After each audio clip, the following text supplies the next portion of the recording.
E aí, já pararam para pensar se um dos conceitos mais fundamentais do pensamento ocidental estivesse, na verdade, baseado numa contradição lógica? Pois é, essa é a pergunta audaciosa que move o livro O Tratado da Morfia, de Marcos Dias.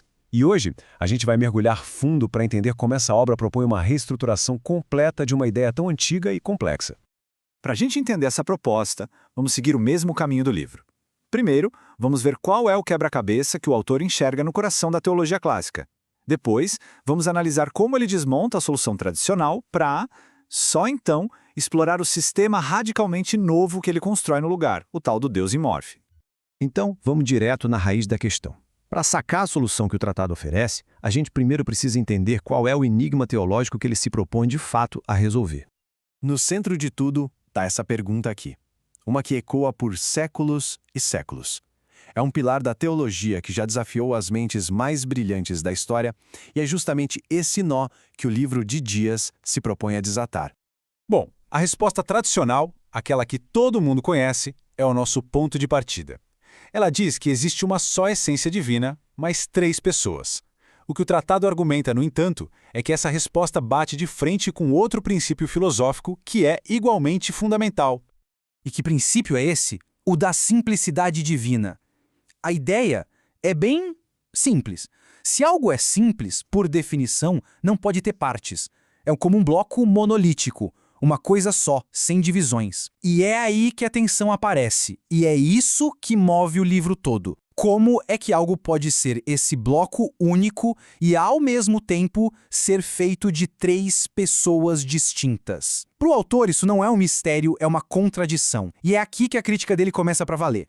Ok, então, como é que a teologia lá da Idade Média tentou resolver essa parada? O livro argumenta que a solução da escolástica, em vez de consertar essa rachadura, acabou construindo um prédio inteiro de lógica em cima dela, o que só criou problemas ainda maiores. E para dar peso a essa crítica, o tratado não fala sozinho. Ele traz historiadores como Adolf von Harnack para a conversa. A alegação aqui é que conceitos da filosofia grega foram meio que forçados em cima de uma fé que, na sua origem, era bem mais direta, criando um problema que nem existia no começo. E aqui está o pulo do gato, a acusação central do livro. O sistema clássico só para em pé porque ele inventa um negócio chamado ontologia de seção. O que é isso? Basicamente, é um manual de regras lógicas que só vale para Deus.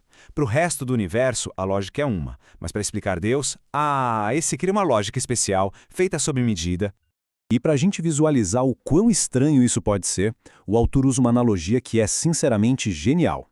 Ele nos pede para imaginar um carro de 3 motores, projetado com especificações impossíveis. É um exemplo perfeito de como a linguagem pode ser distorcida para fazer o ilógico parecer lógico. Olha só que maluquice essa analogia.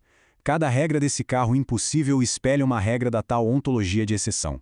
A ideia de 3 motores num só bloco reflete 3 pessoas numa só essência. A origem sem causa reflete a geração sem causalidade. A aceleração eterna com o carro parado imita a ideia de uma ação eterna sem mudança. E o motor que não precisa de combustível porque consumir é igual a ter, isso critica a ideia de que o ser de Deus e o seu agir são a mesma coisa.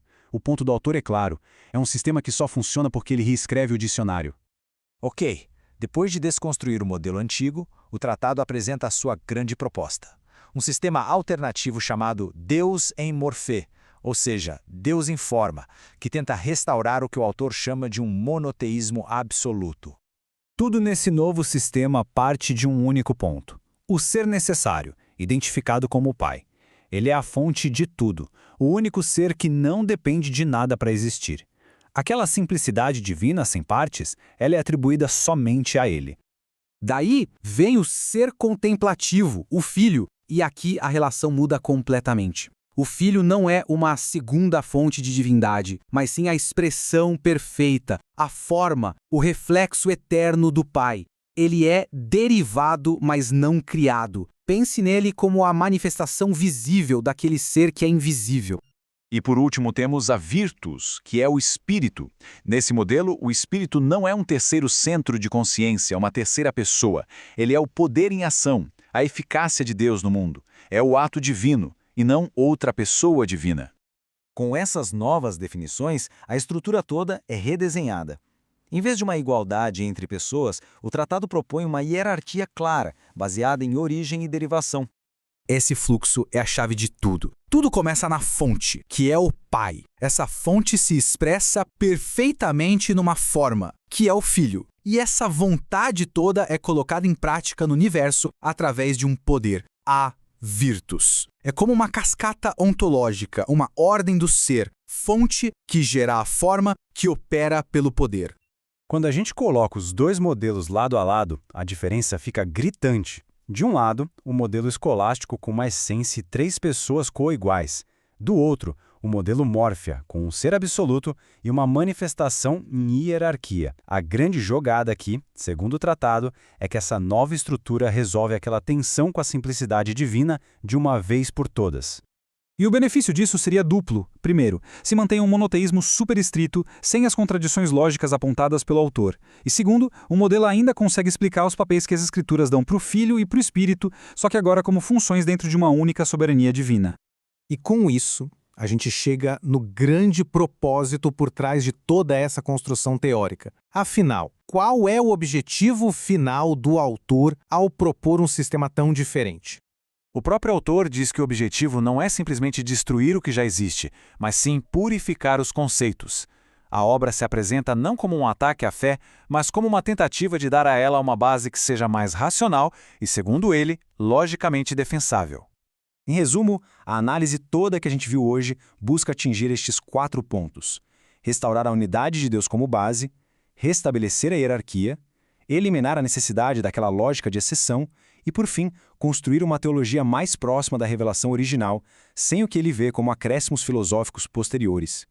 E tudo isso nos deixa com uma pergunta final, uma provocação. O Tratado da Morfia é um esforço monumental para aplicar uma lógica rigorosa a um dos maiores mistérios da fé. A questão que ele levanta, e isso independe de se concordar com as conclusões dele ou não, é bem profunda. Até que ponto a razão pode ou deve mapear o divino? Será que a natureza de Deus é um problema lógico para ser resolvido ou, no fim das contas, um mistério a ser contemplado? Fica aí a reflexão.